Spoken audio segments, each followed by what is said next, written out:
ಆಕಾಶವಾಣಿ ಹಾಸನ.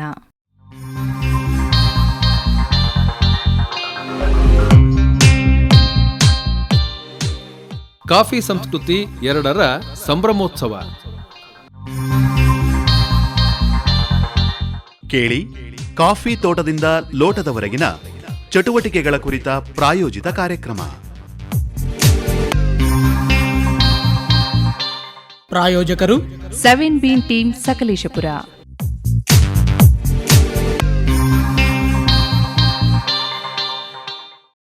ಆತ್ಮೀಯ ಕೇಳುವರೆ, ಸಕಲೇಶಪುರದ 7 ಬಿನ್ ತಂಡ ಇತ್ತೀಚೆಗೆ ಹಮ್ಮಿಕೊಂಡಿದ್ದ ಕಾಫಿ ಸಂಸ್ಕೃತಿ 2026ರ ಸಂಭ್ರಮೋತ್ಸವ ಸಮಾರಂಭದ ಆಯ್ದ 7ನೇ ಭಾಗ. ಇಂದಿನ ಸಂಚಿಕೆಯಲ್ಲಿ ಕಾಫಿ ಬೆಳೆಯಲ್ಲಿ ಸುಸ್ಥಿರತೆ ಮತ್ತು ಉತ್ಪಾದಕತೆ ಕುರಿತು ಮಾತನಾಡಿದ ಪ್ರಗತಿಪರ ಬೆಳೆಗಾರರಾದ ಹೊಂಕರವಳ್ಳಿಯ ಎಚ್.ಎಸ್. ಧರ್ಮರಾಜ್ ಅವರ ಭಾಷಣದ ಆಯ್ದ ಅಂತಿಮ ಭಾಗ ಹಾಗೂ ಯುವ ಕಾಫಿ ಬೆಳೆಗಾರರಿಗೆ 7 ಬಿನ್ ತಂಡದ ಉತ್ತೇಜಕತೆಗಳ ಕುರಿತಂತೆ ವಿಚಾರಗಳನ್ನು ಪ್ರಸ್ತಾಪ ಮಾಡಿದ ಕಾನಹಳ್ಳಿಯ ಪ್ರಗತಿಪರ ಬೆಳೆಗಾರರಾದ ಯು.ಎಂ. ತೀರ್ಥಮಲ್ಲೇಶ್ ಅವರ ಭಾಷಣದ ಆಯ್ದ ವಿಚಾರಗಳು ಪ್ರಸಾರವಾಗಲಿದೆ. ಬನ್ನಿ ಈಗ ಮೊದಲಿಗೆ ಕೇಳೋಣ. ಕಾಫಿ ಬೆಳೆಯಲ್ಲಿ ಸುಸ್ಥಿರತೆ ಮತ್ತು ಉತ್ಪಾದಕತೆ ಕುರಿತು ಮಾತನಾಡಿದ ಪ್ರಗತಿಪರ ಬೆಳೆಗಾರರಾದ ಹೊಂಕರವಳ್ಳಿಯ ಎಚ್.ಎಸ್. ಧರ್ಮರಾಜ್ ಅವರ ಭಾಷಣದ ಆಯ್ದ ಅಂತಿಮ ಭಾಗ. ನೀವು ನರ್ಸರಿಗೆ ಒಳ್ಳೆ ಗಿಡಗಳನ್ನು ಮಾಡ್ಕೋಬೇಕು ಅಂದರೆ ನರ್ಸರಿ ಸಿದ್ಧತೆ ಮಾಡ್ಕೋಬೇಕಾಗತ್ತೆ. ಮತ್ತು ಚಿಕ್ಕ ಗಿಡಗಳಿಗೆ ಏನಾದರೂ ಸೂರ್ಯನ ತಾಪಮಾನದಿಂದ ಜಾಸ್ತಿ ಸ್ಕಾರ್ಚಿಂಗ್ ಆಗ್ತಾ ಇದ್ದರೆ ಸುಣ್ಣನ ಸ್ಪ್ರೇ ಮಾಡ್ಬೋದು. 6 kg ಸುಣ್ಣಕ್ಕೆ DDL ಗಮ್ 200 ml ಹಾಕ್ಕೊಂಡು ನೀವು ಅದನ್ನು ಸ್ಪ್ರೇ ಮಾಡಿದ್ದೆ ಆದಲ್ಲಿ ಸ್ಕಾರ್ಚಿಂಗ್ ಆಗಲ್ಲ, ಸೂರ್ಯನ ತಾಪದಿಂದ ರಕ್ಷಣೆ ಪಡ್ಕೋಬೋದು. ಮತ್ತು ಈಗ ನಮಗೆ ಬೇಸಿಗೆ ಬಂದಾಗ ಒಣ ತರಗೆಲ್ಲ ಬೇಲಿ ಬಡ್ಡಿ ಬಿದ್ದಿರುತ್ತೆ. ಅಂಥ ಸಂದರ್ಭದಲ್ಲಿ ನಮಗೆ ರಕ್ಷಣೆ ಬೇಕು ಬೆಂಕಿಯಿಂದ. ಆಕಸ್ಮಿಕವಾಗಿ ಬೆಂಕಿ ತಗಲ್ಬೋದು, ಯಾರೋ ಸ್ವಲ್ಪ ಅಲ್ಲಿ ಬೆಂಕಿ ಅನಾಹುತ ಮಾಡ್ಬೋದು ಅಂಥ ಟೈಮಲ್ಲಿ. ಯಾಕೆ ಅಂದರೆ ಇಡೀ ಜೀವಮಾನ ಅದರಲ್ಲಿ ಇರುತ್ತೆ. ನಮ್ಮದು ಕ್ರಾಪ್ ಇರ್ಬೋದು, ಬಳ್ಳಿಗಳು 10 ವರ್ಷ ಅದಕ್ಕೆ ದುಡ್ಡು ಹಾಕಿ ಅದೇ ನಮ್ಮ ಜೀವಾಳಾಗಿರುತ್ತೆ. ಅದನ್ನು ರಕ್ಷಣೆ ಮಾಡ್ಕೊಳ್ಳೋದು ನಮ್ಮ ಜವಾಬ್ದಾರಿ. ಬೆಂಕಿ ರೋಡ್ ಅಂತ ಹೇಳ್ತೀವಿ, ಅದನ್ನು ಸ್ವಚ್ಛ ಮಾಡಿ ಇಟ್ಕೊಳ್ಳಿ, ಆಗಾಗ ಗಮನಿಸ್ತಾ ಇರಿ. ಮತ್ತು ಕಾಫಿ ಕೊಯ್ಲು ಆದ ತಕ್ಷಣವೇ ಗಿಡ ಕಸಿ ಅಂದರೆ ಏನು ವೇಸ್ಟ್ ರೆಕ್ಕೆಗಳಿರುತ್ತೆ, ನೂಲು ರೆಕ್ಕೆ ಇದೆ, ಅದನ್ನೆಲ್ಲ ನೀವು ಸರಿಯಾದ ಟೈಮಿಗೆ ಅದನ್ನು ತೆಗಿಬೇಕಾಗತ್ತೆ. ಸದೃಢವಾದ ರೆಕ್ಕೆಗಳನ್ನು ಬಿಟ್ಕೋಬೇಕಾಗತ್ತೆ. ಈಗಾಗಲೇ ಹೇಳಿದೆ ನಾನು, ಅಕಾಲಿಕ ಹೂವಿನ ಮಳೆ ಬಂದಾಗ ಅನುಸರಿಸಬೇಕಾದ ಕ್ರಮಗಳು ಅಂತ ಬರೆದಿದ್ದೀನಿ. ಅದು ಅಕಾಲಿಕ ಮಳೆ ಬಂದಾಗ ಏನೇನು ಆಗುತ್ತೆ ಅನ್ನೋದನ್ನು ನಾನು ಆಗಲೇ ವಿವರಿಸಿದ್ದೀನಿ. ಇದಿಷ್ಟು ಅರೇಬಿಕದಲ್ಲಿ ನಾವು ಈಗ ಮಾಡಬೇಕಾಗಿರೋ ಅಂಥ ಕೆಲಸಗಳು. ಈಗ ರೋಬಸ್ಟದಲ್ಲಿ ಮಣ್ಣು ಪರೀಕ್ಷೆ, ಯಾವುದೇ ಭೂಮಿ ಆದರೂ ಯಾವುದೇ ಬೆಳೆ ಆದರೂ ಮಣ್ಣು ಪರೀಕ್ಷೆ ಕಡ್ಡಾಯವಾಗಿ ಮಾಡಬೇಕಾಗತ್ತೆ. ನಾನು ಆಗಲೇ ಹೇಳ್ದಂಗೆ 6 ಒಳಗೆ pH ಇದ್ದರೆ ನಮಗೆ ತುಂಬ ತೊಂದರೆ ಆಗುತ್ತೆ, ನ್ಯೂಟ್ರಿಷನ್ ಸರಿಯಾಗಿ ಹೋಗಲ್ಲ. ಹಾಗಾಗಿ 6.5ರಿಂದ 7 pH ನ್ಯೂಟ್ರಲ್ ಇರೋ ಅಂಥದ್ದನ್ನು ನಾವು ಅನುಸರಿಸಿ ನಾವು ಕ್ರಮ ತಗೋಬೇಕಾಗತ್ತೆ. ಆಗಲೇ ಹೇಳ್ದಂಗೆ ಆರ್ಗ್ಯಾನಿಕ್ ಕಾರ್ಬನ್ ಬಗ್ಗೆನೂ ಹೆಚ್ಚು ಗಮನ ಕೊಡಿ. pH ಕಡಿಮೆ ಆದಾಗ ಡೊಲಮೈಟ್ ಹಾಕೋದು ಕಡ್ಡಾಯವಾಗಿರುತ್ತೆ, ಅದನ್ನು ಕರೆಕ್ಟಾಗಿ ಸ್ಪ್ರೆಡ್ ಮಾಡಿ. ಮತ್ತು ರೋಬಸ್ಟನ್ನು ಕೊಯ್ಲು ಮಾಡೋದು ಯಾವಾಗ, ಎಂಥ ಸಂದರ್ಭದಲ್ಲಿ ಕೊಯ್ಬೇಕು, ಎಷ್ಟು ಪ್ರಮಾಣದಲ್ಲಿ ಹಣ್ಣಾದಾಗ ಕೊಯ್ಬೇಕಂತಂದರೆ 70% ಹಣ್ಣಾದಾಗ 30% ಕಾಯಿದಾಗ ಹಣ್ಣು ಕೊಯ್ಯೋಕ್ಕೆ ಪ್ರಾರಂಭ ಮಾಡಿದ್ರೆ ನಮಗೆ ಸರಿಯಾಗಿ ಮುಕ್ತಾಯ ಆಗೋ ಹೊತ್ತಿಗೆ ಸರಿಯಾಗುತ್ತೆ. ಕಂಪ್ಲೀಟ್ ಹಣ್ಣಾದಮೇಲೆ ನೀವು ಕೊಯ್ದರೆ ಓವರ್ ರೈಫ್ ಆಗುತ್ತೆ, ಕೊನೆಗೆ ಒಣಗುತ್ತೆ, ಗಿಡಕ್ಕೆ ಸ್ಟ್ರೈನ್ ಆಗುತ್ತೆ. ಹಾಗಾಗಿ ಅದನ್ನೊಂದು ಮಾಡಿ. ಮತ್ತು ಚೆರಿ ಮಾಡಬೇಕೋ ಪಾರ್ಚ್ಮೆಂಟ್ ಮಾಡಬೇಕೋ ಅನ್ನೋದನ್ನು ನೀವು ನಿರ್ಧಾರ ಮಾಡಿ. ಯಾವಾಗಲೂ ಪಾರ್ಚ್ಮೆಂಟ್ ಮಾಡಿದ್ರೆ ಯಾವಾಗಲೂ ಪ್ರಾಫಿಟ್, ದ ಬೆಟರ್ ಕ್ವಾಲಿಟಿ. ಪಾರ್ಚ್ಮೆಂಟಿಗೆ ಹೆಚ್ಚು ಒತ್ತು ಕೊಡಿ. ಸಿಂಪಲಾಗಿ ಹೇಳಬೇಕಂತಂದರೆ ಇವತ್ತಿನ ರೇಟಲ್ಲೂ ಡಬಲ್ ಮಾಡೋಕ್ಕೆ ಹೋಗ್ತಾರೆ. ಚೆರಿ 9 ಇದ್ದರೆ ಡಬಲ್ ಮಾಡಿ 18, ಇದು 17 ಇದ್ದರೆ ಲಾಸ್ ಅಂತ ಹೇಳ್ತಾರೆ. ಯಾವುದೇ ಕಾರಣಕ್ಕೂ ಇಲ್ಲ. 17 ಪಾರ್ಚ್ಮೆಂಟ್ ಇದ್ದು 2 ಸೇರಿ 18 ಚೆರಿ ಆದರೂ ಸಹ ಪಾರ್ಚ್ಮೆಂಟೇ ಲಾಭ. 200 kgಗೆ 1 ಚೀಲ ಬರುತ್ತೆ, ಲೆಕ್ಕ ಹಾಕಿ ನೋಡಿ. ಡ್ರೈ ಪಾರ್ಚ್ಮೆಂಟು ಇದು 115 kg ಅಂದರೆ 230ಕ್ಕೆ 18,000 ಸಿಗುತ್ತೆ. ಕ್ಯಾಲ್ಕುಲೇಟ್ ಮಾಡಿದ್ರೆ ದ ಬೆನಿಫಿಟ್ ರೋಬಸ್ಟಾ ಪಾರ್ಚ್ಮೆಂಟಲ್ಲಿರುತ್ತೆ. ಹಾಗಾಗಿ ಪಾರ್ಚ್ಮೆಂಟಿಗೆ ಹೆಚ್ಚು ಒತ್ತು ಕೊಡಿ, ಗುಣಮಟ್ಟನ ಕಾಪಾಡ್ಕೊಳ್ಳಿ. ಸಾಧ್ಯವಾದಷ್ಟು ಬೇಗ ಕೊಯ್ಲು ಮಾಡಿ. ಫೆಬ್ರವರಿ ಹೊತ್ತಿಗೆ ಅದಕ್ಕೆ ಹೂ ಆಗೋದಕ್ಕೆ ಮತ್ತೆ ರೆಡಿ ಆಗಬೇಕು, ಅದಕ್ಕೆ ರೆಸ್ಟ್ ಬೇಕು. ಹಾಗಾಗಿ ಸಾಧ್ಯವಾದಷ್ಟು ಬೇಗ ಕೊಯ್ಲು ಮಾಡಿ. ಮತ್ತು ಕಣ, ಪಲ್ಪರ್, ಗೋಡನ್ ಸ್ವಚ್ಛತೆಗೆ ಆದ್ಯತೆ ಕೊಡಿ, ಅದು ಗಮನಿಸ್ತಾ ಇರಿ. ಕ್ವಾಲಿಟಿಗೆ ಹೆಚ್ಚು ಆದ್ಯತೆ ಕೊಡಿ.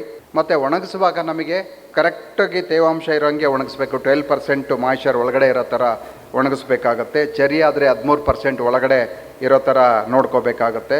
12% ಇದ್ದು ಅನಿವನ್ ಬೀನ್ಸ್ ಇದ್ರೂ ಕ್ವಾಲಿಟಿ ಬರಲ್ಲ. ಅದಕ್ಕೆ ಈವನ್ನಾಗಿ ಕ್ಲೀನಾಗಿ ಅದು ಒಣಗೋ ಥರ ಎಲ್ಲ ಬೀನ್ಸ್ಗಳು ಸಮನಾಗಿ ಒಣಗೋ ಥರ ಗಮನ ಹರಿಸಿ.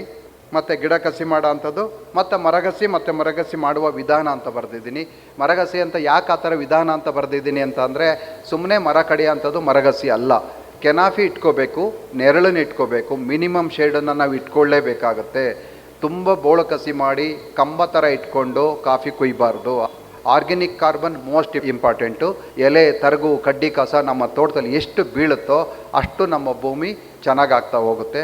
ಮತ್ತು ತುಂಬ ಬಿಸಿಲು ಇದ್ದು ನೀರು ಕೊಟ್ಟು ಗೊಬ್ಬರ ಕೊಟ್ಟರೆ ಕಾಫಿ ಜಾಸ್ತಿ ಬರುತ್ತೆ ಅನ್ನೋ ಆಸೆಗೆ ಹೋಗಿ ನೇಚರ್ನ ಹಾಳು ಮಾಡಿಕೊಂಡು ಮುಂದಿನ ದಿನಗಳಲ್ಲಿ, ಯಾಕೆಂದರೆ ಮುಂದಿನ ಪೀಳಿಗೆಗೂ ಅದನ್ನು ನಾವು ಬಳುವಳಿಗಾಗಿ ಕೊಡಬೇಕಾದ್ರೆ ಸುರಕ್ಷಿತವಾಗಿ ಕೃಷಿ ಮಾಡೋದಕ್ಕೆ ನಾವು ಕೊಡೋದು ನಮ್ಮ ಜವಾಬ್ದಾರಿ ಆಗಿರುತ್ತೆ. ಹಾಗಾಗಿ ಬೋಳು ಕಸಿ ಮಾಡಿ ನೆರಳನ್ನು ತುಂಬ ಕಡಿಮೆ ಇಟ್ಕೊಂಡು ಬೆಳೆಯೋಂಥ ಪ್ರಯತ್ನ ಮಾಡಬೇಡಿ. ಅದಕ್ಕೆ ಕೆನಾಫಿ ಇಟ್ಕೋಬೇಕು. ಮತ್ತು ವಿವಿಧ ರೀತಿಯ ಮರಗಳನ್ನು ಬೆಳೆಸಬೇಕಾಗತ್ತೆ. ನೀವು ಬಂದರೆ ಸಿಲ್ವರ್ ಮರ ಹಾಕೋದನ್ನು ಬಿಟ್ಬಿಡಿ. ನೇಟಿವ್ ಸ್ಪೀಸೀಸ್ ಏನು ನಮ್ಮ ಸ್ಥಳೀಯವಾದ ಏನು ಮರಗಳಿದ್ದಾವೆ, ಹಲಸು, ಹೊನ್ನೆ, ಹತ್ತಿ, ಈ ಥರದ ಮರಗಳಿಗೆ ಹೆಚ್ಚು ಒತ್ತು ಕೊಟ್ಟು ಭೂಮಿನ ಚೆನ್ನಾಗಿ ಆಗೋ ಥರ ನೋಡ್ಕೊಳ್ಳೋದು ನಮ್ಮೆಲ್ಲರ ಜವಾಬ್ದಾರಿ ಆಗಿರುತ್ತೆ. ಇದಿಷ್ಟು ರೋಬಸ್ಟಾದಲ್ಲಿ ಅನುಸರಿಸ್ಬೇಕಾಗಿರೋ ಅಂಥ ಕ್ರಮಗಳು. ಕಾಳುಮೆಣಸಲ್ಲಿ ಈಗ ಬಳ್ಳಿಗಳು ಬಾಡಿದರೆ ಎಲೆಯಲ್ಲಿ ನೀರಿನಂಶ ಜಾಸ್ತಿ ಇದ್ದು ಆರೋಗ್ಯವಾಗಿ ಕಾಣ್ತಾ ಇದ್ದರೆ ನೀರು ಕೊಡೋ ಅಗತ್ಯ ಇಲ್ಲ. ಸ್ವಲ್ಪ ಎಲೆ ಬಾಡ್ತಾ ಇದೆ ಅಂತ ಅನಿಸಿದ್ರೆ ಬುಡ ಚೆಕ್ ಮಾಡಿ, ಸ್ವಲ್ಪ ಡ್ರೈ ಇದ್ದರೆ ಬುಡಕ್ಕೆ ನೀರನ್ನು ಕೊಡೋ ಅಂಥ ಪ್ರಯತ್ನ ಮಾಡಿ. ಮತ್ತು ಬಳ್ಳಿಗಳ ಬುಡಕ್ಕೆ ನೀವು ಒಣ ತರ್ಗನ್ನು ಕಡ್ಡಾಯವಾಗಿ ಹಾಕಬೇಕು. ಅಂದರೆ ತೇವಾಂಶ ಮೇಂಟೈನ್ ಮಾಡೋದಕ್ಕೆ. ಮತ್ತು ನೇರವಾಗಿ ಸನ್ಲೈಟ್ ಆ ಬುಡಕ್ಕೆ ಬಿದ್ದರೆ ತೊಂದರೆ ಆಗುತ್ತೆ. ರೂಟ್ಸು ತುಂಬ ಸಾಫ್ಟ್ ಇರುತ್ತೆ. ಮಳೆ ಬಂದು ರೂಟ್ಸ್ ಎಲ್ಲ ಕೆಲವು ಕಡೆ ಮೇಲ್ಗಡೆ ಕಾಣ್ತಾ ಇರೋದ್ರಿಂದ ಆ ಬೇರಿಗೆ ತೊಂದರೆ ಆಗುತ್ತೆ. ಹಾಗಾಗಿ ಒಣ ತರ್ಗನ್ನು ಕಡ್ಡಾಯವಾಗಿ ಬುಡಕ್ಕೆ ಮುಚ್ಚಬೇಕಾಗುತ್ತೆ. ಮತ್ತು ಆರೋಗ್ಯವಂತ ಚಿಗುರು ಬಂದಿರೋಂಥ ಬಳ್ಳಿಗಳನ್ನು ಗುರುತಿಸಿ ಒಂದು ಬಣ್ಣದ ಬಟ್ಟೆನ ಅದಕ್ಕೆ ಕಟ್ಟಿದ್ರೆ, ಅಂದರೆ ಇವಾಗ ಚಿಗುರು ಬರ್ತಾ ಇದೆ ಅಂದರೆ ಸಂಪೂರ್ಣ ಆರೋಗ್ಯವಾಗಿದೆ ಆ ಬಳ್ಳಿ ಅಂತ ಅರ್ಥ. ಅದಕ್ಕೆ ನೀವು ಟೇಪನ್ನು ಕಟ್ಟಿದ್ರೆ ಆ ಬಳ್ಳಿಯಿಂದ ನೀವು ಗಿಡನ ನರ್ಸರಿ ಮಾಡ್ಕೊಳ್ಳೋದಕ್ಕೆ, ನೀವು ಉಪಯೋಗಿಸೋದಕ್ಕೆ ಅನುಕೂಲ ಆಗುತ್ತೆ. ಮಳೆಗಾಲದಲ್ಲಿ ಹೋದರೆ ನಿಮಗೆಲ್ಲ ಗಿಡನ ಒಂದೇ ಥರ ಕಾಣುತ್ತೆ. ಒಂದು ಕಡೆಯಿಂದ ರನ್ನರ್ಸ್ಗಳದ್ದು ತಗೊಳ್ಳೋದು ತಪ್ಪಾಗುತ್ತೆ. ಹಾಗಾಗಿ ಅದನ್ನು ಒಂದು ಮಾರ್ಕ್ ಮಾಡಿ ಇಟ್ಕೊಳ್ಳೋಕ್ಕೆ ಈಗ ಸರಿಯಾದ ಸಂದರ್ಭ. ಮತ್ತು ಕಾಳುಮೆಣಸನ್ನು ಯಾವಾಗ ಕೊಯ್ಲು ಮಾಡಬೇಕು? 8ರಿಂದ 10% ಅಥವಾ 5ರಿಂದ 8% ಇಷ್ಟು ಹಣ್ಣು ಕಾಣಿಸ್ಕೊಂಡಾಗ ಮರದಲ್ಲಿ ನೀವು ಕೊಯ್ಲನ್ನು ಪ್ರಾರಂಭ ಮಾಡಬೇಕಾಗತ್ತೆ. ಕಂಪ್ಲೀಟ್ ಜಾಸ್ತಿ ಹಣ್ಣಾದರೆ ನೀವು ಕೊನೆ ಭಾಗದಲ್ಲಿ ಕುಯ್ಯೋಕ್ಕೆ ಹೋಗೋ, ಯಾಕೆಂದರೆ ಎಲ್ಲರದು ಏರಿಯಾ ಜಾಸ್ತಿ ಇರುತ್ತೆ. ಸಣ್ಣ ಏರಿಯಾದವ್ರು ಬೇಗ ಕೊಯ್ದು ಮುಗಿಸ್ಬೋದು. 100 ಎಕರೆಯವರು ಇದ್ದಾರೆ, 200 ಎಕರೆಯವರು ಇದ್ದಾರೆ. ನೀವು ಪ್ರಾರಂಭ ಮಾಡೋದೇ ಲೇಟ್ ಮಾಡಿದ್ರೆ ಕೊನೆ ಹಂತದಲ್ಲಿ ಸುಮಾರು ಮೆಣಸು ಉದುರೋಗಿರುತ್ತೆ. ಓವರ್ ರೈಫ್ ಆದರೆ ಆ ಬಳ್ಳಿಗೆ ತುಂಬ ತೊಂದರೆ ಆಗುತ್ತೆ. ನೆಕ್ಸ್ಟ್ ಕ್ರಾಪು ಕಡಿಮೆ ಆಗುತ್ತೆ. ಹಾಗಾಗಿ ಕರೆಕ್ಟ್ ಸಮಯಕ್ಕೆ ಅದನ್ನು ಜನಗಳನ್ನು ಹೆಚ್ಚು ಮಾಡಿಕೊಂಡು ನೀವು ಅದನ್ನು ಕರೆಕ್ಟ್ ಟೈಮಿಗೆ ಹಾರ್ವೆಸ್ಟ್ ಮಾಡಬೇಕಾಗತ್ತೆ. ಮತ್ತು ಗುಣಮಟ್ಟ ಕಾಪಾಡಲು ಸರಿಯಾಗಿ ಒಣಗಿಸುವ ಕ್ರಮ ಅಂತ ಬರೆದಿದ್ದೀನಿ. ತೇವಾಂಶ ಮಾತ್ರ 12% ಒಳಗಡೆ ಇರೋ ಥರ ನೀವು ಒಣಗಿಸ್ಬೇಕಾಗತ್ತೆ. ಕ್ಲೀನ್ ಮಾಡಿಬಿಟ್ಟೆ ಅರ್ಧ ಒಣಗಿಸ್ಬಿಟ್ಟು ಡಸ್ಟ್ ಇರೋ ಥರನೇ ಹಾಕಿ ಮತ್ತು ಕೊಡೋ ದಿವಸ ಕ್ಲೀನ್ ಮಾಡೋ ಅಂಥ ಪ್ರಯತ್ನ ಆಗುತ್ತೆ ತುಂಬ ಜನದ್ದು. ಅದು ಖಂಡಿತ ತಪ್ಪು. ನಿಮ್ಮದು ಕಣದಿಂದ ಹೋಗುವಾಗ ಬರೀ ಮೆಣಸು ಮಾತ್ರ ಗೋಡನಿಗೆ ಹೋಗಬೇಕು. ಕಡ್ಡಿ, ಕಸ, ಧೂಳು ಅಲ್ಲೇ ಉಳ್ಕೋಬೇಕು. ಗೋಡನೊಳಗೆ ಅದ್ರ ಸಮೇತ ತೊಗೊಂಡೋಗೋ ಅಂಥದ್ದು ಬೇಡ. ಗುಣಮಟ್ಟ ಹಾಳಾಗುತ್ತೆ, ಫಂಗಸ್ ಬರುತ್ತೆ. ಹಾಗಾಗಿ ಅದನ್ನು ಕ್ಲೀನ್ ಮಾಡಿಸ್ಬಿಟ್ಟೆ ನೀವು ಒಳಗಡೆ ತಗೊಂಡೋಗಿ. ಮತ್ತು ರೋಬಸ್ಟಾ ತೋಟಗಳಲ್ಲಿ ಮತ್ತು ಬೇಲಿ ಬದಿನಲ್ಲಿ ಸನ್ಲೈಟ್ ಜಾಸ್ತಿ ಬೀಳ್ತಾ ಇದ್ದರೆ, ಆ ಥರದ್ದು ಏನಾದ್ರು ಸಂದರ್ಭ ಇದ್ದರೆ ಸುಣ್ಣನ ಸ್ಪ್ರೇ ಮಾಡಿಕೊಂಡು ಬಿಸಿಲಿನ ತಾಪದಿಂದ ರಕ್ಷಣೆ ಮಾಡ್ಕೊಳ್ಳಿ. ಮತ್ತು ಈಗ ಅಡಿಕೆ ಈಗ ಹೊಂಬಾಳೆ ಈಗ ಬರೋಂಥ ಸಂದರ್ಭ, ಹೂ ಬಂದಿದೆ. ಅದನ್ನು ಈಗ ನೀವು ಸ್ಪ್ರೇ ಕೊಟ್ಟರೆ ಆ ಹೂವಿನ ಗೊಂಚಲನ್ನು ಅದರ ಹೊಂಬಾಳೆ ಅಂತ ಏನು ಹೇಳ್ತೀವಿ ಅವನ್ನು ಸಹ ನಾವು ಕಾಪಾಡ್ಕೋಬೋದು. 4-5 ಗೊಂಚಲು ಅಡಿಕೆ ಬಿಟ್ಟಿರುತ್ತೆ ಕೆಲವ್ರ ತೋಟದಲ್ಲಿ. ಈಗ ನೀವು ಅದಕ್ಕೆ ಸ್ಪ್ರೇನ ಕೊಟ್ಟು ರಕ್ಷಣೆ ಮಾಡಿಕೊಂಡ್ರೆ, ಸರಿಯಾಗಿ ನೀರು ಕೊಟ್ಟು ರಕ್ಷಣೆ ಮಾಡಿಕೊಂಡ್ರೆ 4 ಗೊನೆ ಅಡಿಕೆ ನಿಲ್ಲೋ ಥರ ನೀವು ಉಳಿಸ್ಕೋಬೋದು. ಹಾಗಾಗಿ ಅದಕ್ಕೆ ಏನು ಮಾಡಬೇಕು, ಹೊಂಬಾಳೆ ಚೆನ್ನಾಗಿ ಬರೋದಕ್ಕೆ ಈಗ ಹೇರಳವಾಗಿ ನೀರು ಕೊಡಬೇಕಾಗತ್ತೆ. ನಾವು ಈ ತಿಂಗಳಲ್ಲಿ ನಾವು ನೀರು ಕೊಡೋಕ್ಕೆ ಪ್ರಾರಂಭ ಮಾಡಿ, ಆ ನೀರಿನ ಜೊತೆಗೆ ಸಪೋರ್ಟ್ ಬೇಗ ಚೆನ್ನಾಗಿ ಹೂ ಬರೋದಕ್ಕೆ ನೀವು ನೈಟ್ರೋಬೋರ್ ನೈಟ್ರೋಬೋರ್ ಏನಿದೆ ಅದನ್ನು 100ರಿಂದ 150 ಗ್ರಾಮು ಕೊಡಿ ಅಡಿಕೆಗೆ. ಅದನ್ನು ಕೊಟ್ಟು ನೀರು ಕೊಟ್ಟಿದ್ದೆ ಆದರೆ ಆರೋಗ್ಯಕರವಾಗಿ ಹೂ ಬರ್ತವೆ, ಸ್ಪೀಡಾಗಿ ಹೂ ಬರುತ್ತೆ. ಇದು ನಾವು ಅಂದಾಜಿಗೆ ಹೇಳ್ತಾ ಇರೋ ಅಂತಲ್ಲ, 5-6 ವರ್ಷದಿಂದ ಟ್ರಯಲ್ ಮಾಡಿ ನಿಮಗೆ ಅರ್ಥ ಆಗಬೇಕು ಅಂದರೆ ನಿಮ್ಮ ಇಡೀ ಜಾಗಕ್ಕೆಲ್ಲ ಹಾಕಬೇಡಿ. ಹೊಸಬ್ರು ಯಾರು ಬಂದಿದ್ದೀರಿ ಅವರು ಹಳಬ್ರಿಗೆ ಆಗಲೇ ಅದ್ರದ್ದು ರಿಸಲ್ಟ್ ಸಿಕ್ಕಿದೆ.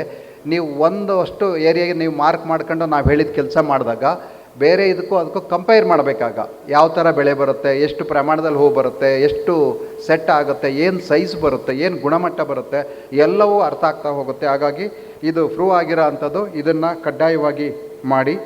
ಮತ್ತು ನೀರನ್ನು ಮುಂದುವರಿಸಿ, ಡ್ರೈ ಆಗೋದಕ್ಕೆ ಬಿಡಬೇಡಿ. ಕಾಫಿ ಥರ ಅಲ್ಲ, ಅಡಿಕೆಗೆ ಹೇರಳವಾಗಿ ನಾವು ನೀರನ್ನು ಕೊಡಬೇಕಾಗುತ್ತೆ, ಒಣಗೋದಕ್ಕೆ ಬಿಡಬಾರ್ದು. ಮತ್ತು ಈಗ ಏನು ಹೂ ಬಂದಿದೆ ಅದಕ್ಕೆ ಒಂದು ಇನ್ಸೆಕ್ಟಿಸೈಡು, ಒಂದು ಫಂಗಿಸೈಡನ್ನು ಸ್ಪ್ರೇ ಮಾಡ್ಕೋಬೇಕಾಗತ್ತೆ.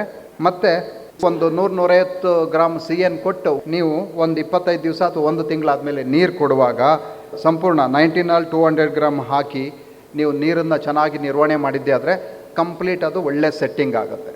ಇದಿಷ್ಟು ಈಗ ನೀವು ಮಾಡಬೇಕಾಗಿರೋ ಅಂಥ ಕ್ರಮಗಳು. ಇದು ಪ್ರೂವ್ ಆಗಿರೋ ಅಂಥದ್ದು, ನಾವೇನು ಕೊಡ್ತಾ ಇದ್ದೀವಿ ಇದು ಪ್ರೂವ್ ಆಗಿರೋ ಅಂಥದ್ದು. ಸದೃಢವಾಗಿ ನಾವು ಕೃಷಿನ ಮಾಡೋಣ. ಕೃಷಿ ಬಹಳ ಸುಲಭ. ನಾವು ಕಷ್ಟ ಮಾಡಿಕೊಂಡ್ರೆ ಕಷ್ಟ ಆಗುತ್ತೆ. ನಾವು ಹೇಳಿದ್ದನ್ನು ನೀವು ಕರೆಕ್ಟಾಗಿ ಮಾಡಿದ್ರೆ ಖಂಡಿತವಾಗ್ಲೂ ಸಕ್ಸಸ್ಫುಲ್ ಗ್ರೋಯರ್ ಆಗ್ಬೋದು. Thank you so much. ಇದುವರೆಗೆ ಕಾಫಿ ಬೆಳೆಯಲ್ಲಿ ಸುಸ್ಥಿರತೆ ಮತ್ತು ಉತ್ಪಾದಕತೆ ಕುರಿತು ಮಾತನಾಡಿದ ಪ್ರಗತಿಪರ ಬೆಳೆಗಾರರಾದ ಹೊಂಕರವಳ್ಳಿಯ ಎಚ್ ಧರ್ಮರಾಜ್ ಅವರ ಭಾಷಣದ ಆಯ್ದ ಅಂತಿಮ ಭಾಗವನ್ನು ಕೇಳಿದ್ರಲ್ಲ. ಈಗ ಕೇಳೋಣ ಯುವ ಕಾಫಿ ಬೆಳೆಗಾರರಿಗೆ 7 ತಂಡದ ಉತ್ತೇಜಕತೆಗಳ ಕುರಿತಂತೆ ವಿಚಾರಗಳನ್ನು ಪ್ರಸ್ತಾಪ ಮಾಡಿದ ಕಾನಹಳ್ಳಿಯ ಪ್ರಗತಿಪರ ಬೆಳೆಗಾರರಾದ UM ತೀರ್ಥಮಲ್ಲೇಶ್ ಅವರ ಭಾಷಣದ ಆಯ್ದ ವಿಚಾರಗಳು. ಪ್ರೀತಿಯ ಬೆಳೆಗಾರ ಬಂಧುಗಳೇ, LKG UKGಗೆ ಹೋಗೋಂಥ ಸಂದರ್ಭದಲ್ಲಿ ಹೇಗಾಗುತ್ತೆ ಅಂತ ಹೇಳಿದರೆ, ಪೇರೆಂಟ್ಸ್ ಹಿಂದೆ ನಿಂತಿರ್ತಾರೆ, ಮಕ್ಕಳಿಗೆ ಮನೆಯಿಂದ ಬರುವಾಗ ಅಳ್ತಾ ಬರ್ತಾ ಇರ್ತಾರೆ. ಅಯ್ಯೋ ಯಾಕೆ ಸ್ಕೂಲಿಗೆ ಹೋಗ್ಬೇಕು, ಏನು ಕಲಿಸ್ತಾರೆ ಮಾಸ್ಟ್ರು, ಆ ಭಯ, ಇದು ಅದು ಎಲ್ಲ ಭಯ ಇರುತ್ತೆ. ಅಲ್ಲಿ ಫಸ್ಟ್ ಡೇ ಯೂನಿಫಾರ್ಮು, ಶೂಸು, ಆ ಬ್ಯಾಗು ಎಲ್ಲ ಕೊಟ್ಟಾಗ ಖುಷಿ ಆಗಿಬಿಡುತ್ತೆ. ಆ ಖುಷಿ ಹೊಸ ಸ್ಟೂಡೆಂಟ್ಸ್ ಬರ್ತಾ ಇದ್ದಾರೆ ಅವ್ರಲ್ಲಿ ನಾನು ಗಮನಿಸ್ತೆ. ಅದು ಒಂದು ಖುಷಿ ವಿಚಾರ ನಮಗೆ. ನಾನು ಹಂಚ್ಕೊಳ್ಬೇಕು ಅನಿಸ್ತು.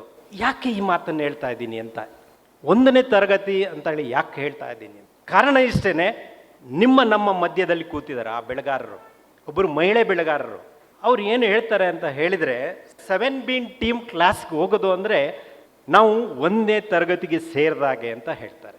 ಯಾಕೆ ಅಂತ ಅಂದರೆ, 7B ಟೀಮ್ಗೆ ನೀವು ಹೋದಂಥ ಸಂದರ್ಭದಲ್ಲಿ ಪ್ರತಿ ಒಂದನ್ನು ಕೂಡ ಬೀನ್ ಟು ಕಪ್ ಪ್ರತಿ ತಿಂಗಳು ಪ್ರತಿ ವಿಷಯದ ಬಗ್ಗೆನೂ ಕೂಡ ಡೀಟೇಲ್ ಆಗಿ ಮನವರಿಕೆ ಮಾಡೋಗೆ ಹೇಳಿಕೊಡ್ತಾರೆ ಅಂತ ಹೇಳಿ ನಿಮ್ಮ ಮಧ್ಯೆ ಕೂತಿರ್ತಕ್ಕಂಥ ಒಬ್ಬರು ಮಹಿಳಾ ಬೆಳೆಗಾರರು ಹೇಳ್ತಾರೆ. ಅದಷ್ಟಕ್ಕೆ ಮುಗಿಯೋದಿಲ್ಲ, ಅವ್ರು ಇನ್ನೂ ಮುಂದುವರೆದು ಹೇಳ್ತಾರೆ. ಏನು ಹೇಳ್ತಾರೋ ಅನ್ನೋದು ನಮಗೆ ಕಾನ್ಫಿಡೆನ್ಸ್ ಇರಲಿಲ್ಲ. ಏನೋ ಟೆಕ್ನಾಲಜಿ ಕೊಡ್ತಾರೆ, ಎಷ್ಟೋ ಗೊಬ್ಬರಗಳನ್ನ ಹೇಳ್ತಾರೆ, ನಮಗೆ ಕಾನ್ಫಿಡೆನ್ಸ್ ಇರಲಿಲ್ಲ ಹೇಳೋದ್ರ ಮೇಲೆ. ಇವಾಗ ನಾವು ರಿಸಲ್ಟ್ ನೋಡಿದ ಮೇಲೆ ನಮಗೆ ಬಹಳ ನಂಬಿಕೆ ಬಂದಿದೆ ಅಂತ ಹೇಳ್ತಾರೆ. ಇವಾಗ ಔಟ್ ಗೋಯಿಂಗ್ ಸ್ಟೂಡೆಂಟ್ಸ್ಗಳಿಗೆ ಗೊತ್ತಿರ್ಬೋದು, ಇನ್ಕಮಿಂಗ್ ಸ್ಟೂಡೆಂಟ್ಸ್ಗಳು ಕೂಡ ಇದ್ದೀರಾ, ಅವರಿಗೆ ಈ ವಿಷಯ ಗೊತ್ತಾಗಬೇಕು. ನಾನು ಯಾಕೆ ಈ ವಿಷಯವನ್ನು ಹೇಳ್ತಾ ಇದ್ದೀನಿ ಅಂತ ಹೇಳಿದರೆ, 7B ಪ್ಯಾಕೇಜ್ ಆಫ್ ಪ್ರಾಕ್ಟೀಸ್ನಲ್ಲಿ ಒಂದೊಂದು ಅಕ್ಷರಗಳು, ಅದರ ಹಿಂದೆ ವಿಜ್ಞಾನಿಗಳು, ಅನುಭವಿ ಬೆಳೆಗಾರರು ಮತ್ತು ಯಾರ್ಯಾರು ತೋಟದಲ್ಲಿ ಅದನ್ನು ರಿಸಲ್ಟ್ ತಗೊಂಡಿರ್ತಾರೆ, ಆ ಆಧಾರದ ಮೇಲೆ ಮಾತ್ರ ನಾವು ಆ ಪ್ಯಾಕೇಜ್ ಆಫ್ ಪ್ರಾಕ್ಟೀಸನ್ನು ನಾವು ಕೊಡ್ತೀವಿ. ಹಾಗಾಗಿ ನಮ್ಮ ಮೇಲೆ ನಂಬಿಕೆ ಇಟ್ಟು ನೀವು ಮುಂದೆ ಹೋಗಿ. ಎಲ್ಲಿವರೆಗೆ ಬಂದಿದ್ದಾರೆ ಅಂತ ಹೇಳಿದರೆ ನೀವು ನಂಬಲ್ಲ. ಒಂದು ಮಾತನ್ನ ಹೇಳಿದರು ನಮ್ಮ ಬೆಳೆಗಾರರು, ನಮಗೆ ಕಾಫಿ ಬಹಳ ಕಡಿಮೆ ಆಗ್ತಾ ಇತ್ತು, ಆದರೆ ಇವಾಗ ಈ ವರ್ಷ 7B ಸೇರಿದ ಮೇಲೆ ತುಂಬ ಚೆನ್ನಾಗಾಗಿದೆ ಅಂತ ಹೇಳಿದರು. ನಾನು ಸುಮ್ಮನೆ ಕೇಳ್ಕೊಳ್ತಾ ಇದ್ದೆ, ಏನೋ ಎಲ್ಲರೂ ಹೇಳೋ ರೀತಿಯಲ್ಲಿ ಹೇಳ್ತಾ ಇದ್ದಾರೆ ಅಂತ. ಆದರೆ ಆ ಟಾಕ್ ಎಲ್ಲಿಗೆ ಹೋಗಿ ನಿಲ್ತು ಅಂತ ಹೇಳಿದರೆ, ಈಗ ನಮ್ಮಮ್ಮ ಸಹ ಭಾಳ ಇನ್ವಾಲ್ವ್ ಆಗಿದ್ದಾರೆ. ಈ ಸರಿ ಕಾಫಿ ನೋಡಿ ಅವರಿಗೆ ಖುಷಿಯಾಗಿದೆ. ಆ ಖುಷಿ ಹೇಗಾಗಿದೆ ಅಂದರೆ, ಜನರಿಗೆ ಹೇಳಿದಾರಂತೆ ಆ ಗಿಡದಿಂದ ಎಷ್ಟು KG ಹಣ್ಣು ಸಿಕ್ಕಿದೆ ಅಂತ ಹೇಳಬೇಕು ಅಂತ ಹೇಳ್ತಾರೆ.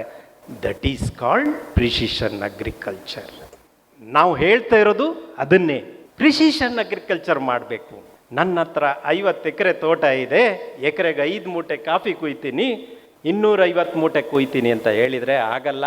ಪ್ಲಾಂಟರ್ಗಳು ಬರಬೇಕು, ಅಂಥವ್ರು ಉದ್ಯಮದಲ್ಲಿ ಜಾಸ್ತಿ ಆಗಬೇಕು.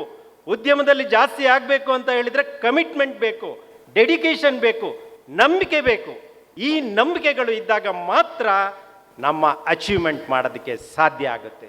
ನಾವು ಅಂದ್ಕೊಂಡಿದ್ವಿ ಬಹಳ ನಾವು ಪ್ರೋಗ್ರೆಸಿವ್ ಕಾಫಿ ಗ್ರೋವರ್ಸ್ ಅಂತ ಹೇಳಿ. ಹಾಗಾಗಿ 7B ತಂಡದಲ್ಲಿ ಹೇಳುವಂಥ ಪ್ರತಿಯೊಂದು ಪ್ಯಾಕೇಜ್ ಆಫ್ ಪ್ರಾಕ್ಟೀಸನ್ನು ನಾವು ಅನುಸರಿಸಿದರೆ ಭಾಳ ಅನುಕೂಲ ಆಗುತ್ತೆ ಅಂತ ಹೇಳಿ ನಾನು ಈ ಸಂದರ್ಭದಲ್ಲಿ ಹೇಳ್ತೇನೆ. ನಮ್ಮ ಹಿರಿಯವರು ಯಾವುದೇ ಪುಸ್ತಕಗಳನ್ನು ಓದ್ತಾ ಇರಲಿಲ್ಲ, ಸಾಮಾನ್ಯ ಕೃಷಿ, ಶ್ರದ್ಧೆಯಿಂದ ಕೃಷಿಯನ್ನು ಮಾಡ್ತಾ ಇದ್ರು. ನಾವು ಇವತ್ತು ಸಸ್ಟೈನಬಿಲಿಟಿ ಅನ್ನೋದಕ್ಕೆ ಎಷ್ಟು ಪದದ ಅರ್ಥವನ್ನು ಹುಡುಕ್ತೀವಿ, ಅದಕ್ಕಾಗಿ ಎಷ್ಟು ಕೆಲಸವನ್ನು ನಾವು ಮಾಡ್ತಾ ಇದ್ದೀವೋ ಇಲ್ವೋ ನಾವು ಸಸ್ಟೈನಬಿಲಿಟಿಗೆ.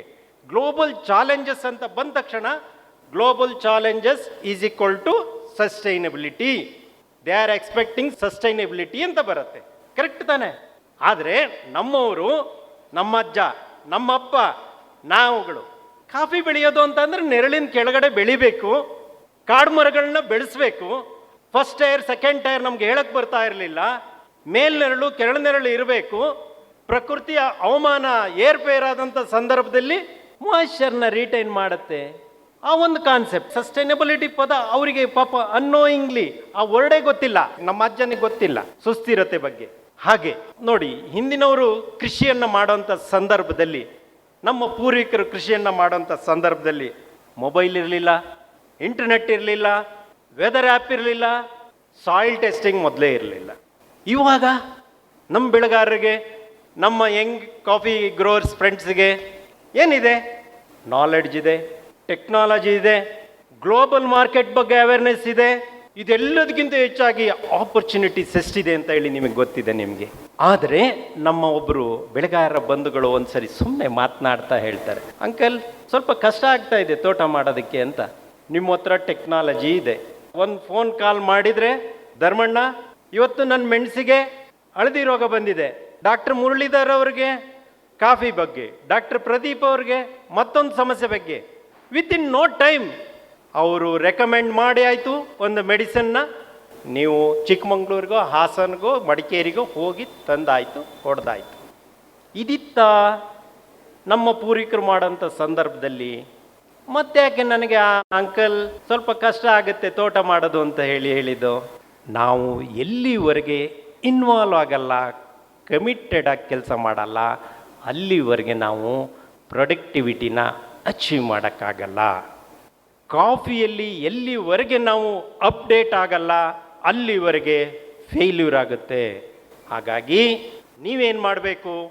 7B ಬಂದು ಪ್ಯಾಕೇಜ್ ಆಫ್ ಪ್ರಾಕ್ಟೀಸ್ ತಗೊಂಡೋಗೋಣ, ಅದನ್ನು ಇಂಪ್ಲಿಮೆಂಟ್ ಮಾಡೋಣ. 20%, 80% ಬಿಡೋಣ. ಹಾಗೆ ಮಾಡ್ತೀರಾ? 100% ಮಾಡಿದರೆ 100% ರಿಸಲ್ಟ್, 20% ಮಾಡಿದರೆ 20% ರಿಸಲ್ಟ್. ಆಪ್ಷನ್ ನಿಮಗೆ ಬಿಟ್ಟಿದೆ. ಆದರೆ ನಾವು ನಿಮಗೆ ಬಿಟ್ಟಿದೆ ಅಂತ ಹೇಳೋದಿಲ್ಲ. ನೀವು ನಮ್ಮ ಜೊತೆ ಬಂದ ಮೇಲೆ ನೀವು 7B into 7 lakhs ton achieve ಮಾಡೋದಕ್ಕೆ ನೀವು ನಮ್ಮ ಜೊತೆ ಕೈ ಜೋಡಿಸ್ಬೇಕು. ಆ ರೀತಿ ನೀವು ಬಂದ ಮೇಲೆ 20%, 10%, ನೋ 100% ನೀವು ಮಾಡಲೇಬೇಕು. ಹಾಗೆ ಮಾಡಿದ್ದೇ ಆದರೆ ನಿಮಗೆ ಯಶಸ್ಸು ಖಂಡಿತ ಸಿಗುತ್ತೆ ಅಂತ ನಾನು ಈ ಸಂದರ್ಭದಲ್ಲಿ ಹೇಳೋದಕ್ಕೆ ಇಷ್ಟಪಡ್ತೇನೆ. ಇನ್ನು ಒಂದು ಕ್ವಶನ್, ಕಾಫಿನ ಬೆಳಿಬೇಕಾ? ಅದಲ್ಲ ಕ್ವಶನ್ನು. ಕಾಫಿ ಬೆಳಿಬೇಕು. ಹೇಗೆ ಕಾಫಿ ಬೆಳಿಬೇಕು? ಪ್ರೀವಿಯಸ್ ಜನರೇಷನ್ ಮಾಡಿದಾರಲ್ಲ ಆ ತಪ್ಪನ್ನು ಮಾಡ್ದಲೇನೆ ಡಿಫರೆಂಟಾಗಿ ಹೇಗೆ ಸೈಂಟಿಫಿಕ್ ಮೆಥಡನ್ನು ಅಡಾಪ್ಟ್ ಮಾಡ್ಕೊಂಡು ಮಾಡಬೇಕು ಅನ್ನೋದು ನಮ್ಮ ಮನವಿ ಇದು. ಹಾಗಾಗಿ ನೀವು ಹೇಗೆ ಡಿಫ್ರೆಂಟಾಗಿ ಬೆಳಿತೀರಾ ಅನ್ನೋದು ವಿಷಯ ಮ್ಯಾಟ್ರ್ ಆಗುತ್ತೆ. ಇನ್ನು ನೆಕ್ಸ್ಟ್ ನಮ್ಮ ಸಾಧಕರು. ಯಾಕಂತ ಹೇಳಿದರೆ ನಮ್ಮ ಸಾಧಕರನ್ನ ನೀವು ಕೆಲವ್ರನ್ನ ಮಾತ್ರ ನೋಡಿದ್ರಿ. ಯಾರು ಅಂತ ಹೇಳಿದರೆ ನಿಮ್ಮ ಮಧ್ಯೆ ಇರ್ಬೋದು ರಘು ಅವರು. ಎಷ್ಟು ಚೆನ್ನಾಗಿ ಮಾತನಾಡ್ತಾರೆ ಅಂತ ಹೇಳಿದರೆ, ನಾನು ಕೆಲಸಕ್ಕೆ ಹೋಗ್ತಾ ಇದ್ದೆ. ನಾನು ಕೆಲಸಕ್ಕೆ ಹೋದಂಥ ಸಂದರ್ಭದಲ್ಲಿ ತೋಟ ಮಾಡಬೇಕು ಅಂತ ಆಯಿತು. ಬೇರೆ ಬೇರೆ ಟಿಂಬರ್ ಕೆಲಸವನ್ನು ಮಾಡ್ತಾ ಇದ್ದೆ. ಆದರೆ ಮಾಡ್ತಾ ಮಾಡ್ತಾ ನಾನು ಒಂದು 12 ಎಕರೆ ತೋಟ ತಗೊಂಡೆ. ತೋಟ ತಗೊಂಡು 5 ಎಕರೆ ಬೆಳೀತಾ ಇದ್ದೆ. ನಮ್ಮ ಪಕ್ಕದ ಧರ್ಮರಾಜ್ ಅವ್ರನ್ನ ನೋಡಿದೆ. ನಾನು ಅವ್ರ ಸಂಪರ್ಕಕ್ಕೆ ಬಂದೆ.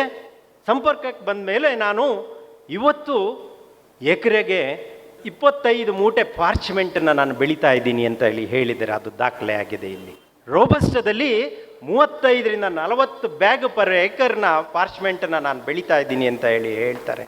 ಇದು ಸಾಧನೆ ಅಲ್ವಾ? ಡೆಡಿಕೇಶನ್ ಅಲ್ವಾ? ಕಮಿಟ್ಮೆಂಟ್ ಅಲ್ವಾ? ಅದು ಇದರಲ್ಲಿದೆ. ಹಾಗೆ ಇನ್ನೂ ಒಬ್ಬರು ನಮ್ಮ ಮನುದೀಪ್ ಅಂತ ಹೇಳಿ, ಎಷ್ಟು ಇಂಪ್ಯಾಕ್ಟ್ ಆಗುತ್ತೆ ಅನ್ನೋದನ್ನು ನಾನು ಹೇಳ್ತಾ ಇರೋದು. ಯಾವುದೇ ಇರ್ಬೋದು, 7B ಇರ್ಬೋದು, ಮತ್ತೊಂದು ಇಂಥ ಟ್ರೈನಿಂಗ್ ಇನ್ಸ್ಟಿಟ್ಯೂಟ್ಗಳು ಯಾವುದೇ ಇರ್ಬೋದು, ಅಥವಾ ಅಸೋಸಿಯೇಷನ್ಗಳಾಗಿರ್ಬೋದು. ದಯವಿಟ್ಟು ಅಲ್ಲಿ ಏನೇನು ಇನ್ಫಾರ್ಮೇಷನ್ ಸಿಗುತ್ತೆ ಅದನ್ನು ತಗೊಳ್ಳೋದಕ್ಕೆ ನೀವು ಕಾತುರರಾಗಿರಿ. ಯಾಕಂದರೆ it is not a waste of time, it is your future investment. ನಾಲೆಡ್ಜ್ಗೆ ಇನ್ವೆಸ್ಟ್ಮೆಂಟ್ ಮಾಡಿದಂಥ ಟೈಮ್ ಅದು ಯಾವತ್ತೂ ಒಂದು ದಿವಸ ನಿಮಗೆ ಅನುಕೂಲಕ್ಕೆ ಬರ್ಬೋದು.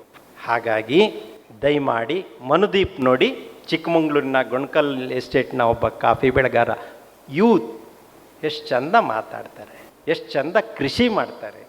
ಕಲಿಯೋದು ತುಂಬ ಇದೆ. ನಾವು ವಿಷಯವನ್ನು ತಿಳ್ಕೊಳ್ಳೋದ್ರಲ್ಲಿ ಯಾವುದೇ ಒಂದು ಬ್ಯಾರಿಕೇಡ್ಸ್ಗಳನ್ನ ಹಾಕ್ಕೊಳ್ಬಾರ್ದು.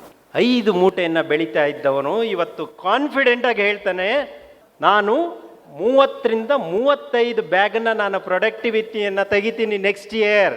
ಬರೀ 7B ನಡೆಸಿದಂಥ ಕ್ಲಬ್ ಹೌಸನ್ನು ಕೇಳಿ ನಾನು 5 ಮೂಟೆಯಿಂದ 13ರಿಂದ 15 ಮೂಟೆಯನ್ನು ನಾನು ತೆಗೆದೆ ಅಂತ ನಾನು ಹೇಳ್ತಾರೆ. ಕ್ಲಬ್ ಹೌಸ್ ಎಷ್ಟು ಚೆನ್ನಾಗಿ ಬರ್ತಾ ಇರ್ಬೋದು.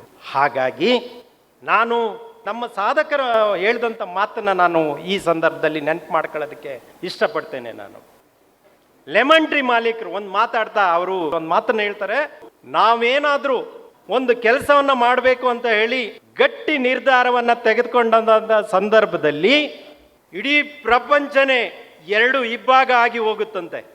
ಅಂದರೆ ನಮ್ಮ ನಿರ್ಧಾರಗಳು ಅಷ್ಟು ಗಟ್ಟಿಯಾಗಿರಬೇಕು ಅಂತ ಹೇಳಿ ಆ ಮಾತನ್ನ ಹೇಳ್ತಾರೆ. ಅಚೀವರ್ ಅವರು ಲೂನಾದಲ್ಲಿ ಓಡಾಡ್ತಾ ಇದ್ದಂಥವ್ರು ಇವತ್ತು 1000 ಕೋಟಿಯ ಒಡೆಯರು. ಲಕ್ಕಿಲಿ ನಮ್ಮ ಕಾಫಿ ಬೆಳೆಗಾರರು ಅಂತ ಒಂದು ಗೌರವಾದಂಥ ವೇದಿಕೆ ಇದು. ಮೇನ್ ಝೀರೋ ಡಿಫೆಕ್ಟ್ ಅವರು ಎಷ್ಟು ಚೆನ್ನಾಗಿ ಝೀರೋ ಡಿಫೆಕ್ಟ್ ಆಗಿ ಯಾವುದೇ ಪ್ರಾಡಕ್ಟ್ ಆಗಿರ್ಬೋದು, ಕಾಫಿಯಿಂದ ಹಿಡಿದು ಪ್ರತಿ ಒಂದು ವಿಷಯದಲ್ಲೂ ಝೀರೋ ಡಿಫೆಕ್ಟ್ ಮಾಡ್ತೀರಾ. 100% ಮಾಡಿ, ಕರೆಕ್ಟ್ ಮಾಡಿ, ಕ್ವಾಲಿಟಿ ಮಾಡಿ. ಝೀರೋ ಡಿಫೆಕ್ಟ್ ವಿಚಾರಕ್ಕೆ ಅವ್ರು ಮಾತನಾಡ್ತಾ ಹೇಳ್ತಾರೆ, ಪ್ರಪಂಚದ ಅತ್ಯಂತ ಮೇಧಾವಿಗಳನ್ನು ಅವರ ಫ್ಯಾಕ್ಟ್ರಿಗೆ ಕರೆಸಿ ಝೀರೋ ಡಿಫೆಕ್ಟ್ ಮ್ಯಾನುಫ್ಯಾಕ್ಚರ್ನ ಹೇಗೆ ಮಾಡಬೇಕು, ಪ್ರಾಡಕ್ಟನ್ನು ಹೇಗೆ ಪ್ರೊಡ್ಯೂಸ್ ಮಾಡಬೇಕು ಅಂತ ಹೇಳಿ ಲಕ್ಷಾಂತರ ರೂಪಾಯಿನ ಇನ್ವೆಸ್ಟ್ ಮಾಡಿದ್ದಾರೆ. ಹಾಗೆ ನಮ್ಮ ಯುವಕರು ದೃಢವಾಗಿ ಯಾವುದೇ ವಿಚಾರವನ್ನು ತೆಗೆದುಕೊಂಡಂಥ ಸಂದರ್ಭದಲ್ಲಿ ಎಲ್ಲರೂ ಕೂಡ ಒಂದು ದೃಢ ಸಂಕಲ್ಪವನ್ನು ಮಾಡಬೇಕು ಅಂತ ನಾನು ಈ ಸಂದರ್ಭದಲ್ಲಿ ಹೇಳೋದಕ್ಕೆ ಇಷ್ಟಪಡ್ತೇನೆ. ಇನ್ನು ನಮ್ಮ ಚೇರ್ಮನ್ ಬಗ್ಗೆ ಒಂದು ಮಾತನ್ನು ನಾನು ಹೇಳಬೇಕಾಗತ್ತೆ. ಧರ್ಮರಾಜ್ ಅವ್ರು ಮಾತನಾಡ್ತಾ ಹೇಳ್ತಾರೆ, ನರ್ಸರಿ ಅಂತ ಹೇಳಿದರೆ ನಿಮ್ಮದೇ ಫೇಮಸ್ ನರ್ಸರಿ ಅಂತ ಹೇಳ್ತಾರೆ. ರಾಜೇಂದ್ರ ಅವರು ವಿಯೆಟ್ನಾಮಲ್ಲಿ ಹೋಗಿ ಹೇಳ್ತಾರಂತೆ, ನಾವು ಧರ್ಮಣ್ಣನ ಊರಿನವರು ಅಂತ ಹೇಳ್ತಾರಂತೆ. ಸಾಧಕರು ಅಂತ ನಾನು ಹೇಳ್ತೀನಿ. ಮತ್ತೆ ಹೇಗೇನು ಈ ಕಾಫಿ ಸಮೂಹ ಪ್ರೀತಿಸುತ್ತೆ ಅಂತ ಹೇಳಿದರೆ, ಒಂದು ದಿವಸ ಬೋಸ್ ಮಂದಣ್ಣ ಅವರು ಒಂದು ಕಾರ್ಯಕ್ರಮದಲ್ಲಿ ಎದುರಾಗ್ತಾರೆ. ಎದುರಾದಂಥ ಸಂದರ್ಭದಲ್ಲಿ ಬಂದ್ಬಿಟ್ಟು ನಮಸ್ಕಾರ ಧರ್ಮಣ್ಣವ್ರಿಗೆ, ಇವ್ರಿಗೆ ಗಾಬರಿ ಆಗ್ಬಿಡುತ್ತೆ. ಏನು ಹೇಳ್ತಾರೆ ಅಂದರೆ, ಸರ್ ನೀವು ನಮ್ಮ ತಂದೆ ವಯಸ್ಸಿನವರು ಸರ್, ನೀವು ನನಗೆ ನಮಸ್ಕಾರ ಮಾಡಬಾರ್ದು ಸರ್ ನೀವು. ಅವಾಗ ಏನು ಹೇಳ್ತಾರೆ ಅಂದರೆ, ನಾನು ಧರ್ಮಣ್ಣಂಗೆಲ್ಲ ನಮಸ್ಕಾರ ಮಾಡ್ತಾ ಇರೋದು, ಅವರ ಜ್ಞಾನಕ್ಕೆ ನಾನು ನಮಸ್ಕಾರ ಮಾಡ್ತಾ ಇದ್ದೀನಿ ಅಂತ ಹೇಳ್ತಾರೆ.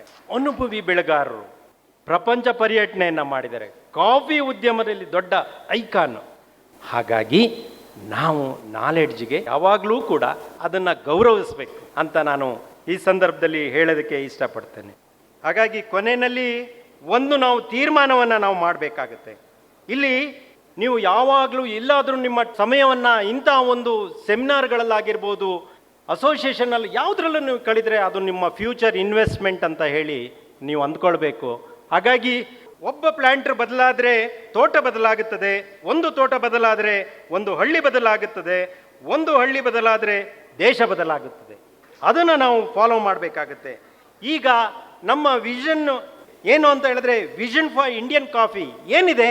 Healthy soil, healthy plant, healthy farmer, healthy market. ಅದನ್ನು ಮಾಡಬೇಕು. ಅದನ್ನು ಮಾಡೋದಕ್ಕೆ ಏನು ಮಾಡಬೇಕು ಅನ್ನೋದೇ ಇವತ್ತಿನ ಮೂಲ ಪ್ರಶ್ನೆ. ಹಾಗೆ ನೀವು ಮಣ್ಣನ್ನು ಮುಟ್ಟಿದಾಗ ನಿಮಗೊಂದು ಫೀಲ್ ಆಗುತ್ತೆ. ಮಳೆ ಬಂದಾಗ ಆ ಸುವಾಸನೆ ಬರುತ್ತಲ್ಲ, ಅದು ಬೇರೆ. ನೀವು ಮಣ್ಣನ್ನು ಮುಟ್ಟಿದಾಗ ಒಂದು ಭಾವನಾತ್ಮಕವಾಗಿ ಒಂದು ಮನಸ್ಸಿಗೆ ಒಂದು ಬರುತ್ತೆ. ಏನು ನೆನಪಾಗುತ್ತೆ ಹೇಳಿ ನೋಡೋಣ. ನೀವು ಮಣ್ಣನ್ನು ಮುಟ್ಟಿದಾಗ ನಮ್ಮ ಅಜ್ಜಿ ಅಜ್ಜ ಇವರೆಲ್ಲರೂ ಬದುಕಿದ್ದು ಇದೇ ಮಣ್ಣಿಂದ ಅಂತ ಅನಿಸುತ್ತೆ. ಭಾವನಾತ್ಮಕವಾಗಿ ಸ್ವಲ್ಪ ನಾವು ಯೋಚನೆ ಮಾಡಿದಂಥ ಸಂದರ್ಭದಲ್ಲಿ ನಮ್ಮ ತಂದೆ ತಾಯಿಯವ್ರಿಗೂ ಶಿಕ್ಷಣ ಕೊಟ್ಟಿದ್ದು ಇದೇ ಮಣ್ಣು. ಹಾಗೆ ನಮ್ಮ ಮಕ್ಕಳನ್ನ ರೂಪಿಸ್ತಾ ಇರ್ತಕ್ಕಂಥದ್ದು ಇದೇ ಮಣ್ಣು. ಈ ಮಣ್ಣನ್ನು ನಾವು ಎಷ್ಟು ಗೌರವದಿಂದ ಕಾಣಬೇಕು ಅನ್ನೋದನ್ನು, ಸಾವಯವ ಕೃಷಿ, ದನಕರುಗಳನ್ನು ಸಂರಕ್ಷಣೆ ಮಾಡಿ ಅಂತ ಹೇಳಿ, ಮಣ್ಣನ್ನು ಸಂರಕ್ಷಣೆ ಮಾಡಿ ಅಂತ ಹೇಳಿದ್ದನ್ನು. ಹಾಗಾಗಿ ಮಣ್ಣನ್ನು respect it, love it, upgrade it. Upgrade ಅಂತ ಹೇಳಿದರೆ ಆರ್ಗ್ಯಾನಿಕ್ ಕಾರ್ಬನ್ನ ಜಾಸ್ತಿ ಮಾಡೋಂಥದ್ದಾಗಿರ್ಬೋದು. ಇವುಗಳನ್ನು ಕೂಡ ನಾವು ಮೇಲೆ ಎತ್ತದಂಥ ಸಂದರ್ಭದಲ್ಲಿ ಭಾಳ ಕೃಷಿ ನಮ್ಮನ್ನು ಕೈ ಹಿಡಿದು ಮುಂದೆ ತೆಗೆದುಕೊಂಡು ಹೋಗುತ್ತೆ ಅಂತ ಹೇಳೋದಕ್ಕೆ ನಾನು ಇಷ್ಟಪಡ್ತೇನೆ. We will not abandon our estate. ನಾವು ನಮ್ಮ ತೋಟವನ್ನು ಕೈ ಬಿಡೋದಿಲ್ಲ ಅಂತ ಒಪ್ಕೊಳ್ತೀರಾ? Next, we will not blindly copy others. Copy ಮಾಡೋದು. 7B ನಲ್ಲಿ ಕ್ಯಾಲ್ಸಿಯಂ ನೈಟ್ರೇಟ್ ಹಾಕಕ್ಕೆ ಹೇಳಿರ್ತಾರೆ. ಇಲ್ಲಿ ಬೆಳಗ್ಗೆಯಿಂದ ಸಂಜೆವರೆಗೆ ಕ್ಯಾಲ್ಸಿಯಂ ನೈಟ್ರೇಟ್ ರೆಕಮೆಂಡ್ ಮಾಡಿರ್ತೀವಿ, ಅಲ್ಲೋಗಿ ಅಮೋನಿಯಂ ಸಲ್ಫೇಟು ಮತ್ತೊಂದು ಹಾಕ್ಬಿಡ್ತಾರೆ. ಬ್ಲೈಂಡ್ ಆಗಿ ನಾವು ಏನಾದ್ರೂ ಹೇಳಬೇಕಾದ್ರೆ ವಿತ್ ಪ್ರೂಫ್, ವಿತ್ ರಿಸಲ್ಟ್ ಹೇಳಿರ್ತೀವಿ. ದಯವಿಟ್ಟು ಬ್ಲೈಂಡ್ ಆಗಿ ಯಾವುದನ್ನು ನೀವು ಮಾಡಬೇಡಿ ಅಂತ ನಾನು ಈ ಸಂದರ್ಭದಲ್ಲಿ ಹೇಳ್ತೀನಿ. ಮೂರನೇದು, we will adopt science. Without science no agriculture. ನಾವು ಇದನ್ನು ಪಣ ತಡಬೇಕು. ಸೈನ್ಸ್ ಇಲ್ದಲ್ಲ ಏನನ್ನೂ ಅಚೀವ್ ಮಾಡೋದಕ್ಕಾಗಲ್ಲ. ಹಾಗಾಗಿ we will protect nature. Obviously ನಾವು ಪ್ರೊಟೆಕ್ಟ್ ಮಾಡಲೇಬೇಕು ನೇಚರ್ನ. ಏನೋ ಪ್ರೊಡಕ್ಟಿವಿಟಿ ತೆಗೆಯೋ ಲೆಕ್ಕದಲ್ಲಿ ಏನೇನೋ ಮಾಡಿ ನೇಚರ್ನ ಡಿಸ್ಟರ್ಬ್ ಮಾಡಿ ಮಾಡೋಂಥ ಕೆಲಸವನ್ನು ನಾವು ಮಾಡಬಾರ್ದು. ಹಾಗಾಗಿ we will make Indian coffee globally respected, from bean to cup, from soil to soul, from tradition to transformation. Thank you. ಇದುವರೆಗೆ ಯುವ ಕಾಫಿ ಬೆಳೆಗಾರರಿಗೆ 7 ಬಿನ್ ತಂಡದ ಉತ್ತೇಜಕ ಕಾರ್ಯಕ್ರಮಗಳ ಕುರಿತು ವಿಚಾರಗಳನ್ನು ಪ್ರಸ್ತಾಪ ಮಾಡಿದ ಕಾನಹಳ್ಳಿಯ ಪ್ರಗತಿಪರ ಬೆಳೆಗಾರರಾದ UM ತೀರ್ಥಮಲ್ಲೇಶ್ ಅವರ ಭಾಷಣದ ಆಯ್ದ ವಿಚಾರಗಳು ಮೂಡಿಬಂತು. ಕೆಳಗರೆ ಇದುವರೆಗೆ ಸಕಲೇಶಪುರದ 7 ಬಿನ್ ತಂಡ ಇತ್ತೀಚೆಗೆ ಹಮ್ಮಿಕೊಂಡಿದ್ದ ಕಾಫಿ ಸಂಸ್ಕೃತಿ 2026ರ ಸಂಭ್ರಮೋತ್ಸವ ಸಮಾರಂಭದ ಆಯ್ದ 7ನೇ ಭಾಗದಲ್ಲಿ ಕಾಫಿ ಬೆಳೆಯಲ್ಲಿ ಸುಸ್ಥಿರತೆ ಮತ್ತು ಉತ್ಪಾದಕತೆ ಕುರಿತು ಮಾತನಾಡಿದ ಪ್ರಗತಿಪರ ಬೆಳೆಗಾರರಾದ ಹೊಂಕರವಳ್ಳಿಯ HS ಧರ್ಮರಾಜ್ ಅವರ ಭಾಷಣದ ಆಯ್ದ ಅಂತಿಮ ಭಾಗ ಹಾಗೂ ಯುವ ಕಾಫಿ ಬೆಳೆಗಾರರಿಗೆ 7 ಬಿನ್ ತಂಡದ ಉತ್ತೇಜಕ ಕಾರ್ಯಕ್ರಮಗಳ ಕುರಿತು ವಿಚಾರಗಳನ್ನು ಪ್ರಸ್ತಾಪ ಮಾಡಿದ ಕಾನಹಳ್ಳಿಯ ಪ್ರಗತಿಪರ ಬೆಳೆಗಾರರಾದ UM ತೀರ್ಥಮಲ್ಲೇಶ್ ಅವರ ಭಾಷಣದ ಆಯ್ದ ವಿಚಾರಗಳು ಮೂಡಿಬಂತು. ಕೇಳುಗರೆ, ನಾಳಿನ ಸಂಚಿಕೆಯಲ್ಲಿ ಸಕಲೇಶಪುರದ 7 ಬಿನ್ ತಂಡ ಇತ್ತೀಚೆಗೆ ಹಮ್ಮಿಕೊಂಡಿದ್ದ ಕಾಫಿ ಸಂಸ್ಕೃತಿ 2026ರ ಸಂಭ್ರಮೋತ್ಸವ ಸಮಾರಂಭ ಕುರಿತಂತೆ 7 ಬಿನ್ ತಂಡದ ಸದಸ್ಯರುಗಳ ಅಭಿಪ್ರಾಯಗಳನ್ನು ಆಲಿಸಬಹುದು.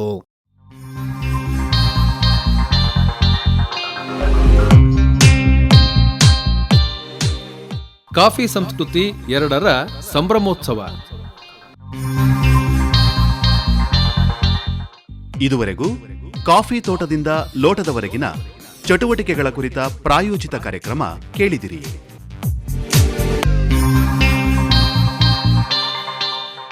ಪ್ರಸ್ತುತಪಡಿಸಿದವರು ಅರಕಲಗೂಡು ವಿ ಮಧುಸೂದನ್.